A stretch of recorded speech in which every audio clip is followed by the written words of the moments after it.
អរុនសួស្តីពុកម៉ែបងប្អូនទាំងអស់គ្នាស្វាគមន៍សាជាថ្មីមកជួបយាយយើង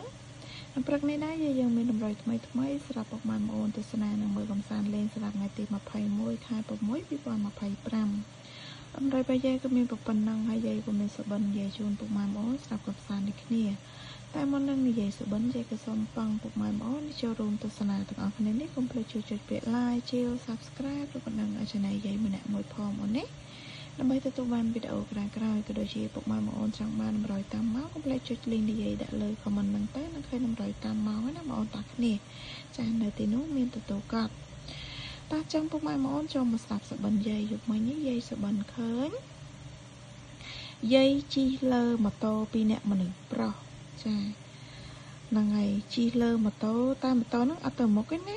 ជិះលើម៉ូតូឈប់ stop ចាឈប់ stop ភ្លើង stop យើងហ្នឹងណាស្រាប់តាមមនុស្សប្រុសស្រីជិះឡានពណ៌ខ្មៅបើកគូតក្រោយមកឃើញនៅឈរនិយាយគ្នាជាមួយនឹងអ្នកជិះឡានយាយឈប់លើម៉ូតូជាមួយមនុស្សប្រុសហ្នឹងគាត់និយាយគ្នាជាមួយអ្នកនៅក្នុងឡានមនុស្សប្រុសម្នាក់ស្រីម្នាក់ដូចគ្នាតែគាត់នៅក្នុងឡានធំខ្មៅចាអង្គុយនៅក្នុងឡានអង្គុយលើកៅអីឆុង4ឆុងណាអង្គុយអាកៅអីឆុងតូចតូច